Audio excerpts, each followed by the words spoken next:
Olá, bem-vindos à aula de emergências médicas, caso particular da emergência metabólica.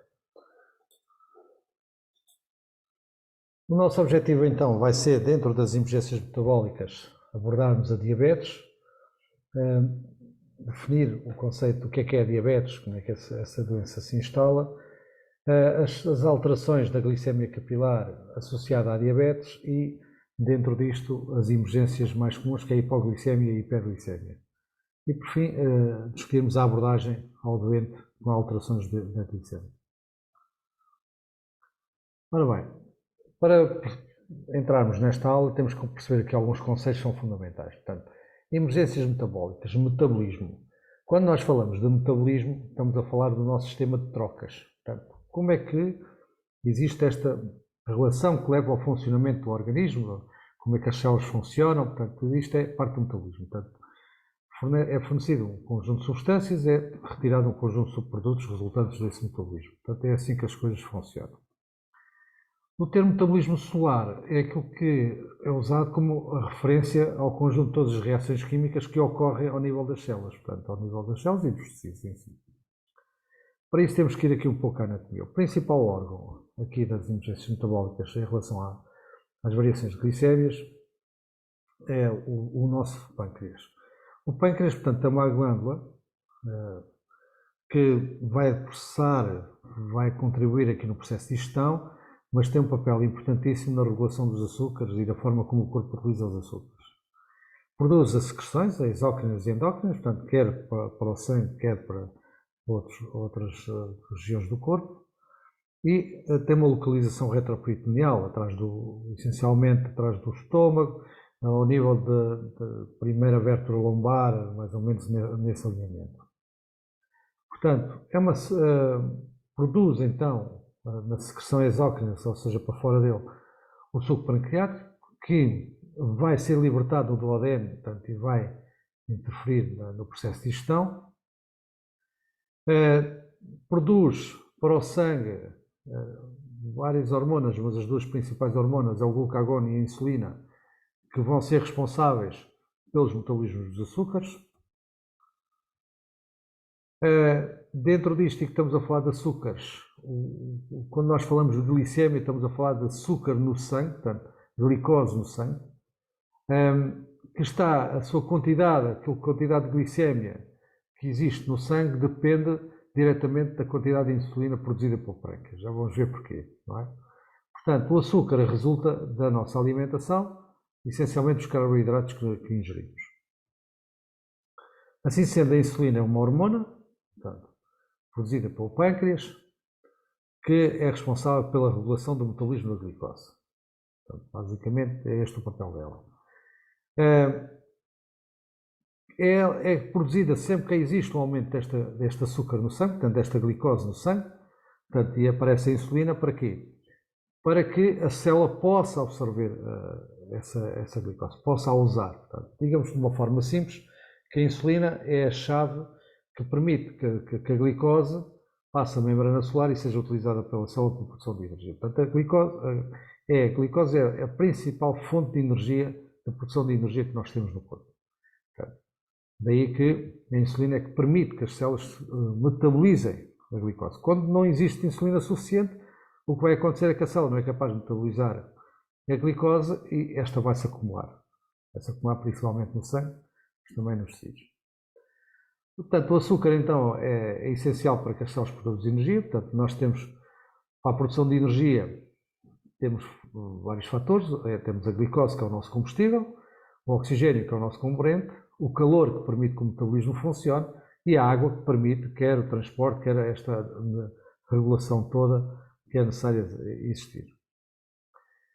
Outra hormona que o pâncreas produz é o glucagon. O glucagon também é responsável pelas questões, vai interferir nas questões da glicose. Porquê? Porque é ele que, através do fígado, vai permitir metabolismo, ou seja, transformar os hidratos de carbono em glicose.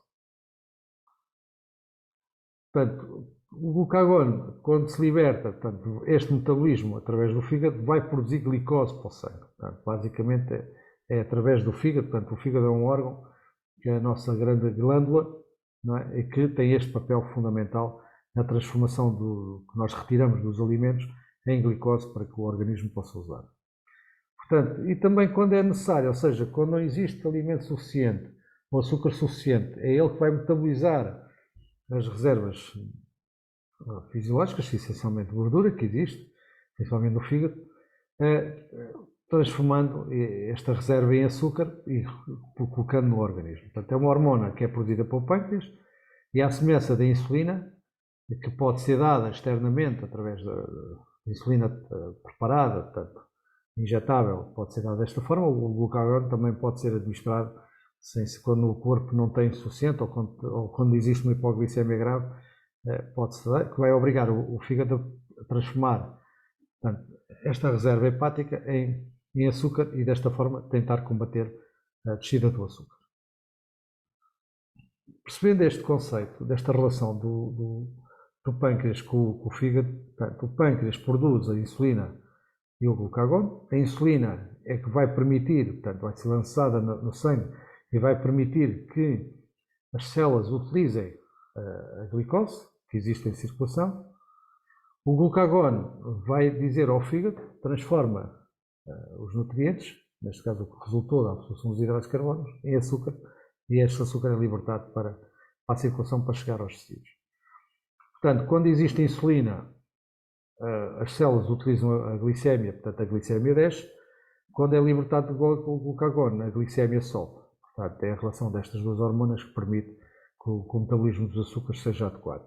O que quer dizer que quando existe insulina suficiente, a glicémia vai subir, portanto a quantidade de açúcar no sangue vai aumentar, criando uma situação hipertónica, portanto, tornando o sangue mais rico em açúcar, portanto torna-se hipertónico. Não é?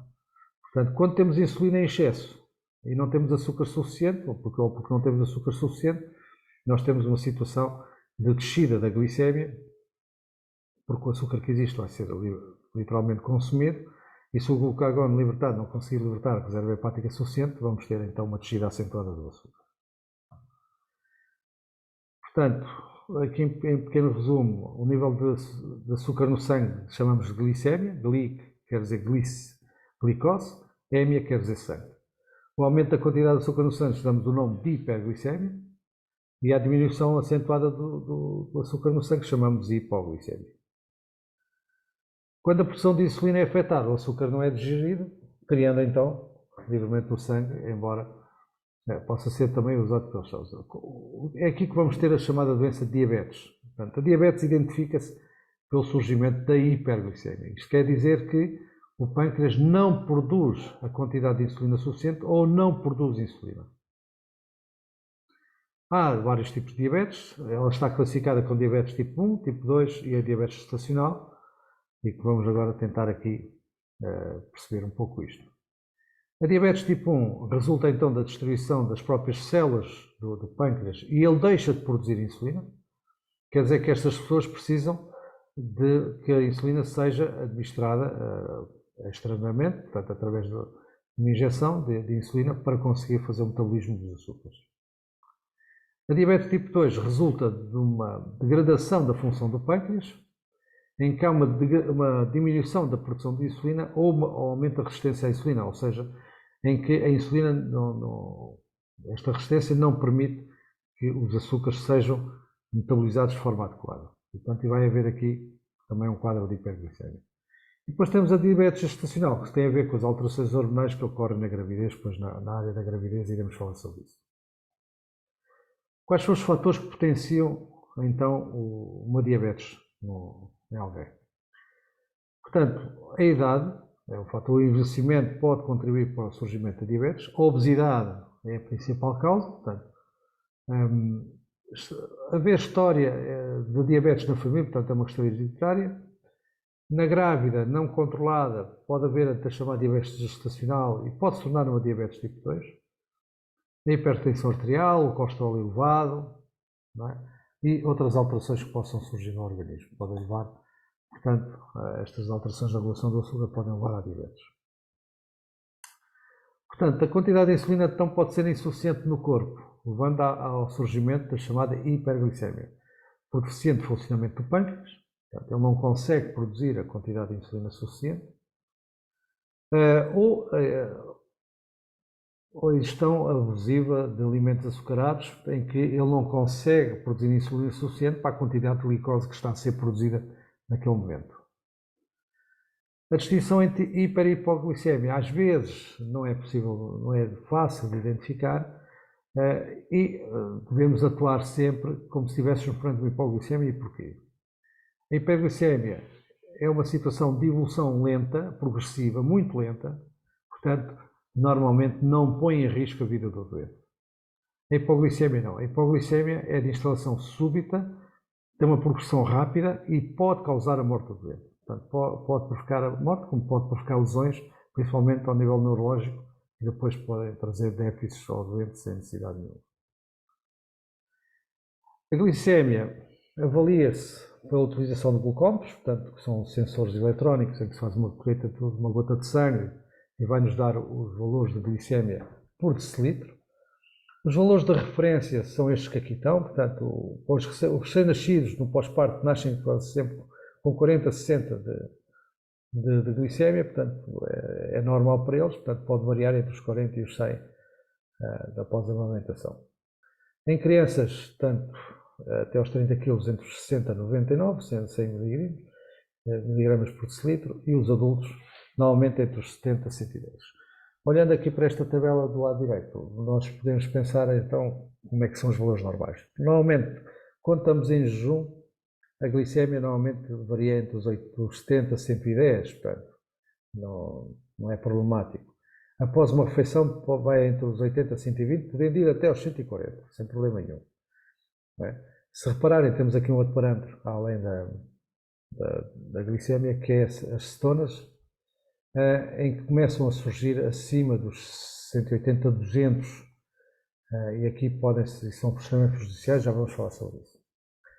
A insulina, normalmente, está entre os 6 unidades, até os 23, portanto nada por aí além. Os corpos cetónicos normalmente estão a 1,8, e isto o pH está normalmente neutro.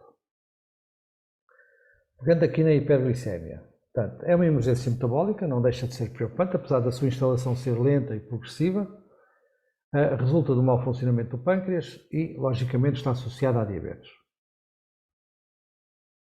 A hiperglicemia surge normalmente devido a quê? Ao incumprimento da terapêutica diabética, portanto, principalmente o doente não tomar a medicação adequada ou não respeitar minimamente a dieta em relação aos alimentos que deve comer, principalmente a quantidade. Apesar de eles poderem comer tudo, tem que ter algum cuidado na alimentação.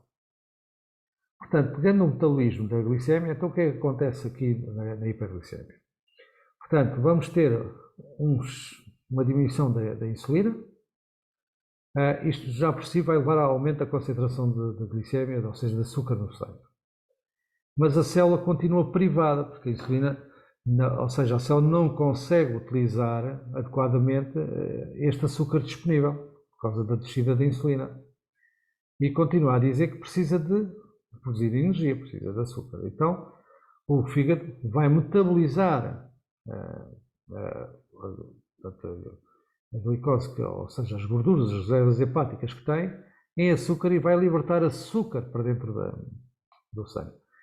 Mas deste metabolismo, desta reserva hepática, resulta também aquilo que é a libertação de ácidos graxos, as acetonas. E estas cetonas são ácidas. Contribuem para alguma produção de energia, mas tornam o sangue muito ácido.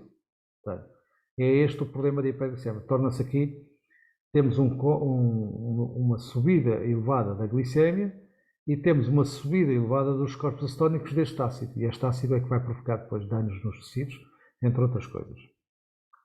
Portanto, sem insulina, então, a glicose dos alimentos não é utilizada pelas células. Portanto, as células continuam privadas da utilização de açúcar, apesar de haver muito açúcar disponível. O fígado continua a produzir açúcar para tentar combater a necessidade de açúcar da glicemia das células, mas este açúcar não é utilizado porque falta insulina. Sem glicose com fonte de energia, ele continua então a quebrar esta gordura, não é? Portanto, esta reserva hepática, levando à libertação das cetonas. Isto leva à cetoacidose, ou seja, torna o sangue extremamente ácido e são tóxicos e vão provocar danos. Portanto, O que é que vai acontecer aqui? Numa tentativa do corpo libertar-se desta quantidade excessiva de açúcares, quer de cetonas, vai aumentar a produção de urina, portanto, para tentar eliminar isto. Não é? Ora bem, ao aumentar isto, como é que o rim consegue libertar estas cetonas e estas glicoses? Vai ter, através da água, portanto, vai eliminar mais água, não é? Para numa tentativa de baixar quer os níveis de cetonas, quer os níveis de glicose. Portanto, a urina fica rica em corpos acetónicos e glicose. Portanto, e daí, se houver um teste à urina, ela vai estar rica nestas duas substâncias. Esta água perdida cria aqui um ciclo vicioso, portanto, porquê? Porque havendo menos água, há mais concentração, portanto, cria-se aqui um ciclo vicioso, porque ele não vai conseguir eliminar, portanto, este excesso de cetonas, nem o excesso de glicose. Isto muitas vezes é o que provoca danos nos rins, levando à insuficiência renal nestes tipos de doentes.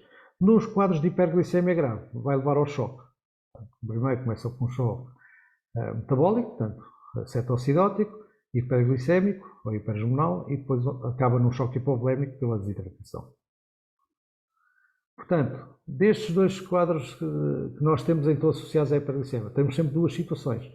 Temos uma cetoacidose diabética, portanto, pela subida dos tais corpos cetónicos, e temos a hiperglicemia, que é um processo hiperosmoral, ou seja, o sangue torna-se mais rico, hipertónico, e vai chamar por si só água aos tecidos, portanto, contribuindo ainda mais para a desidratação, agravado pelo processo de eliminação desta água pelo rim. Portanto, o doente tem cetoacidose diabética, vai apresentar então, começa a apresentar uma perda de apetite, náuseas, vômitos, que podem ainda contribuir mais para a desidratação, cefaleias, mal-estar, parestesias, dor abdominal, portanto é extremamente comum. Nos quadros mais graves pode haver alteração da consciência, o chamado coma, em que o doente fica muito sonolento, muito prostrado e muitas vezes só responde a estímulos. Desidratado. Portanto, qual é o problema da hiperglicemia então? É ser muito lento e progressivo, normalmente os doentes ignoram, até que, se numa situação não controlada, pode levar a este coma, esta sonolência anormal, e o doente começa a desidratar completamente, até que tem a cetoacidose, a hiperglicemia, e leva depois ao choque hipovolémico, lá está, pela perda de água. Portanto, o doente tem cetoacidose metabólica, ou seja, hiperglicemia, vai apresentar valores de glicemia superior a 300, a partir daqui é que começam a ser preocupantes. Atenção que nas crianças os valores são ligeiramente mais baixos, basta cerca de 250 mg por decilitro. As grávidas podem também apresentar valores mais baixos, porque tem a ver com os hormônios hiperglicemiantes, mas tem a ver essencialmente porque o feto depende totalmente da mãe e está a consumir o açúcar da mãe, portanto o que pode ajudar a baixar aqui os açúcares. E esta hiperglicemia, esta cetoacidose metabólica pode ser classificada então de leve, em que basicamente o doente só apresenta-se consciente, o cansaço, pode existir episódios náuseos ou vômitos. Pode ser moderada, em que o doente vai parecer um pouco como estava anteriormente, mais acentuada à queixa, portanto muito mais sonolento, mais nauseado e com vômitos seguidos. E quando é uma situação grave, o doente já apresenta-se em situação de coma vigília, ou seja, pode responder só aos estímulos ou está muito prostrado, não reativo. Assim, a hiperglicemia, portanto, tem um conjunto de sinais que vamos ver que depois a distanciam completamente da hipoglicemia. Portanto, uma das coisas, portanto, é um quadro hipertónico, o doente vai estar quente, a pele vai estar vermelha, o hálito vai ser um hálito acetónico, vai haver um aumento da frequência respiratória, a sonolência, confusão mental, desorientação, até que fica num coma, muitas vezes ainda responde a estímulos, nos casos muito mais graves já não. Portanto, e temos um doente desidratado, essencialmente. Quando nós temos então a alteração da consciência, deve-se de imediato informar o quadro e pedir apoio diferenciado. Assim, na abordagem da hiperglicemia, é fundamental avaliar o doente, não são os parâmetros vitais, mas aqui em particular a glicemia, e fazer uma boa recolha de informação. Lembre-se que a diabetes é uma doença crónica, portanto, e a hiperglicemia é a que identifica a diabetes, portanto, e só surge essencialmente no doente diabético. É muito raro surgir no doente fora diabético, a não ser que tenha havido uma situação anormal de tomas elevadas de glicose e que possa ter provocado isso. Portanto, pode ser leve. Neste caso, é só hidratar. Portanto, o doente está consciente, está orientado, fala comigo. pode beber, é beber, deixá-lo beber, porque ele vai apresentar sede, é um dos sintomas que ele vai apresentar, é muita sede. Se for moderado a grave, temos que ter atenção ao nível de consciência dele. Se ele for capaz de beber sozinho, muito bem. Se não for capaz, vamos precisar de apoio, porque é preciso hidratar este doente por fluidoterapia, portanto, fazer soro fisiológico. A correção através da partir daqui, a correção da glicemia por insulina não se justifica ser feita em ambiente pré-hospitalar, até porque a insulina só vai resolver, a administração de insulina só vai resolver o problema do acumular de glicémia. O doente tem que ser hidratado para ajudar a função renal a eliminar as acetonas em excesso para normalizar o processo. Portanto, isto lá está, é uma situação que normalmente não põe em risco de vida de imediato do doente, isto há tempo, portanto deve ser feito já em ambiente hospitalar. Outro quadro é a hipoglicemia. Portanto, a hipoglicemia identifica uma situação em que temos níveis baixos de açúcar. Quer dizer, ou das duas uma, ou não se consumiu açúcar suficiente para o nível de insulina que existe, ou não há insulina, não foi produzida insulina ou foi produzida insulina em excesso para a quantidade de açúcar que existe. Portanto, e o açúcar é consumido e fica a menos. Ao contrário da hiperglicemia, a hipoglicemia não é exclusiva do doente diabético. A hiperglicemia surge no doente diabético. A hipoglicemia pode surgir nos doentes não diabéticos sem qualquer problema deste ponto de vista. Portanto, as causas provadas é, por exemplo, no doente diabético haver um erro, no doente insulinotratado, haver um erro na administração de insulina, haver dose excessiva de insulina, e logicamente vai haver hipoglicemia. Haver jejum prolongado, ou seja, o doente não comer por tempos superiores a 3 horas pode desencadear hipoglicemia. Associado a esforço físico em excesso, o stress, a ingestão de álcool. Eu chamo a atenção porque a ingestão de álcool, o álcool é um açúcar, é o etanol, que pode induzir sintomas errados. Ou seja, o doente pode apresentar-se com uma pele normal, sem alterações, e pensarmos que está numa hiperglicemia, até podemos fazer o teste da glicemia, os valores vão ser elevados, porque o sangue que nós utilizamos é um sangue residual e daí pode ainda ter valores elevados, mas centralmente o doente já está na hipoglicemia. Portanto, sempre que ingestão de álcool devemos sempre ponderar uma hipoglicemia e deve-se abordar com uma hipoglicemia e não com uma hiperglicemia. E pode também surgir em vômitos e diarreias, porque a alimentação não é suficiente, porque o doente não consegue ter alimentos suficientes para metabolizar e depois temos hipoglicemia também associada. Portanto, também pode ser classificada de moderada.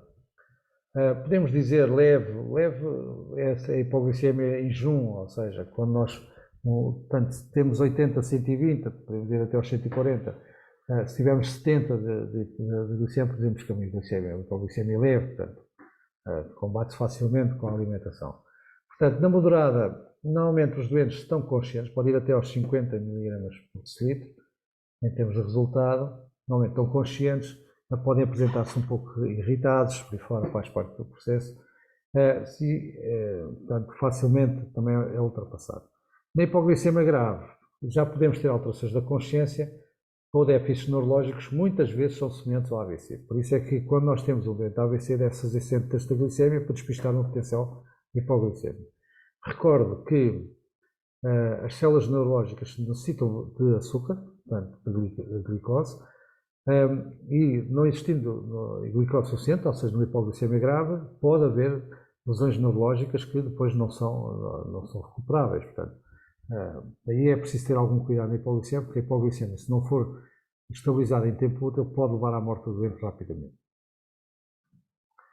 Portanto, a correção da hipoglicemia deve-se ter sempre atenção a esta tríade, em que é um valor inferior ao normal, normalmente inferior a 80, mas lá está, o perigoso é abaixo dos 50, porque entre os 50 e os 80, normalmente o doente mantém algum grau de consciência. Portanto, a presença de sinais e sintomas compatíveis com a hipoglicemia, com uma desorientação, irritabilidade, pele pálida e suada, portanto, são tudo indicadores de hipoglicemia, e a hipoglicemia instala-se mais rapidamente no doente diabético que no doente não diabético. Ou seja, ela não é exclusiva da diabetes, mas num doente diabético instala-se muito rapidamente. Portanto, quando nós combatemos a hipoglicemia, normalmente temos uma elevação do valor da glicemia, mas já vamos falar um bocadinho sobre isso. Portanto, na abordagem da avaliação, a primeira nossa ação é sempre manter o doente a viagem do doente, o processo respiratório, o processo circulatório, É fundamental garantir a produção da via aérea e a administração de oxigênio quando necessário, mas eu chamo aqui a atenção uma coisa. Sem açúcar não há metabolismo. Portanto, administrar oxigênio sem combater a hipoglicemia não vai ter resultado nenhum. Perante a suspeita de hipoglicemia, a equipa deve proceder à avaliação da glicemia capilar e se a vítima tiver uma glicemia capilar inferior a 80, deve combater logo de imediato, através da administração de glicose, esta hipoglicemia. Portanto, se a vítima estiver consciente, que é o que acontece em muitos casos de hipoglicemia leve a moderada, é capaz de beber e comer, é o que ela deve fazer. Portanto, uma vítima de hipoglicemia que está consciente, é comer e beber é que vai combater o processo. Portanto, não é preciso fazer manobras invasivas nenhumas, é comer produtos à base de hidratos de carbono, pão, bolachas, por aí fora, e ao fim de 10 minutos deste reforço alimentar, fazer uma reavaliação e manter a vigilância do doente. Portanto, se a glicemia se apresentar abaixo de 50 e já ele não for capaz de beber, então já não é uma hipoglicemia moderada, é uma hipoglicemia grave e aí já pode necessitar de outro tipo de intervenções. Portanto, pode ser pela administração de glucose a 30% por via oral. Logicamente, se não recuperou, já precisamos de outro tipo de intervenção, como, por exemplo, fazer um acesso e fazer a estrose em soro, portanto, ao doente.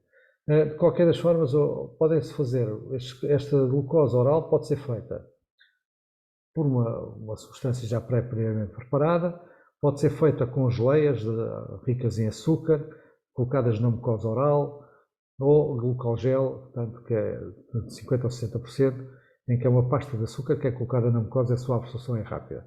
Normalmente fala-se na papa de açúcar, fazer uma papa de açúcar também funciona, só que a absorção é muito mais lenta e pode não dar logo os resultados imediatos que a gente espera. Portanto, mas que volto a reforçar isto, se o doente estiver consciente e for capaz de comer e beber, é o que se deve fazer. Comer e beber bebidas açucaradas, pão, coisas que permitam atribuir glicemia, que mantenha-se no organismo e que não seja. Porque tem que pensar que o doente tem hipoglicemia, tudo o que entrar de glicose agora é logo de imediato consumido. Portanto, não podemos partir do princípio que há uma recuperação do doente e que fica estável. Não, o doente pode recuperar durante uns minutos e depois pode voltar a deprimir, porque já consumiu esse açúcar que, entretanto, foi colocado. Portanto, daí a necessidade de manter a vigilância da situação e aumentar e manter o reforço alimentar se necessário. Se inconsciente, lá está, ou fazemos a administração de geleias ricas em açúcar, como o glucogel ou outras substâncias, ou até mesmo aquela papa de açúcar na mucosa oral, ou então administra-se glucagon por via intramuscular. Lá está, vamos dar aquela hormona que vai ajudar o fígado a metabolizar a reserva hepática, colocando açúcar em circulação. Portanto, é uma medida eficaz, portanto, os doentes recuperam rapidamente, evitando-se às vezes medidas mais evasivas que querem outro tipo de técnicas e treino. Logicamente reavaliar. Portanto, e assim que o doente recuperar a consciência, é de imediato fazer um reforço alimentar e depois então encaminhar o doente ao hospital. Okay? Portanto, não partir do princípio que o doente fica bem e pode ficar em casa. Se não recuperou após isto tudo, é preciso então solicitar apoio médico, porque aqui já vamos ter que ter um acesso venoso, fazer destrose por via endovenosa e, logicamente, manter a vigilância do doente. Se recuperou, é aquilo que eu disse há pouco, vamos avaliar o doente, manter a vigilância e reforço alimentar e depois encaminhar o doente à unidade hospitalar. O doente deve ser sempre encaminhado à unidade hospitalar para ser reavaliado. Em resumo, então, a hipoglicemia resulta da baixa acentuada de açúcar no sangue. A sua evolução é normalmente rápida e súbita, portanto, e leva à morte. Quando não leva à morte, pode provocar lesões para o resto da vida, portanto, principalmente lesões neurológicas. Uma hipoglicemia normalmente é quando os valores baixam dos 80, 70. Relembrar que até 50 normalmente é chamada hipoglicemia moderada, o doente está consciente, pode estar um pouco mais irritado, um pouco mais confuso, mas consegue beber e comer, é o que deve fazer. Resulta essencialmente de jejum prolongado, alimentos que não são ingeridos, incumprimento da terapêutica, ou lá está, dietas excessivas, insulina a mais, portanto, ou perante o esforço físico, stress, em que é exigido maior quantidade de açúcar, o corpo precisa de consumir mais glicose e que não existe. É uma situação grave, e volto a reforçar, de instalação rápida, principalmente em doentes diabéticos, mas pode surgir em qualquer indivíduo num esforço físico ou jejum prolongado. A hiperglicemia é o oposto, portanto, resulta de uma situação acentuada do açúcar no sangue. A sua evolução é normalmente muito lenta e progressiva, portanto, às vezes leva dias, às vezes a instalar-se a situações mais graves. E estamos perante esta hiperglicemia quando os valores glicêmicos são superiores a 200. Portanto, muitas vezes resulta da omissão de insulina, infecções principalmente as pulmonares, situações de stress, acidentes, os AVCs, portanto, doentes encamados. O infarto também pode levar a esta descompensação, doenças do próprio pâncreas, choque, queimaduras, etc. etc. Portanto, há muitas situações que podem levar à hiperglicemia. Em termos de atuação, a hipoglicemia resolve-se administrando açúcar, portanto, basicamente é isso, que pode ser feito por via digestiva, portanto, quando o doente está consciente é o reforço alimentar, bebidas açucaradas. Quando é nas situações graves, pode ser feito glucagon ou a aplicação da tal geleia, da tal glucogel ou papa de açúcar na mucosa oral, que também é um método que resulta na maior parte dos casos. Eu chamo a atenção que quando fazemos a papa de açúcar, a absorção do açúcar é muito lenta e pode não dar o resultado esperado. Na hiperglicemia, é avaliar o doente. Basicamente, o doente vai apresentar os sintomas como a sede, a sonolência e normalmente está quente, portanto, uma hipertermia. Basicamente, passa por hidratar o doente. Portanto, em termos de abordagem pré-hospitalar, a melhor atuação para este tipo de situações é a hidratação do doente. Logicamente, quando o doente está consciente e consegue beber, é deixá-lo beber a água que quiser, mas quando o doente já está inconsciente, numa situação de moderada a grave, já precisamos de outro nível de intervenção, garantir a via aérea, o processo respiratório, o processo circulatório e, se possível, apoio diferenciado, ou, se houver essa hipótese, estabelecer um acesso venoso e fazer fluidoterapia com soro fisiológico, de forma a ir hidratando o doente, ajudando no metabolismo e a libertação destas acetonas e deste açúcar em excesso. Portanto, podemos fazer aqui um quadro comparativo entre os dois, em que reparamos mesmo que os quadros é o oposto um do outro. Portanto, pode haver aqui situações comuns, mas, por exemplo, a pele, que é um dos principais indicadores. Na hipoglicemia, o doente vai estar pálido e muito suado, muito frio. Na hiperglicemia, o doente vai estar quente, normalmente está vermelha. Portanto, pode haver náuseas e vômitos em todos eles, mas, por exemplo, não é específico na hipoglicemia, normalmente não há. A fome é específica da hipoglicemia, a sede é da hiperglicemia. O início na hiperglicemia é lento e progressivo, na hipoglicemia é rápido. Portanto, não temos excesso de açúcar, déficit de insulina, que é o caso da hiperglicemia. Na hipoglicemia temos excesso de insulina e temos açúcar a menos, que é o resultado do excesso de insulina. Obrigado, até à próxima aula.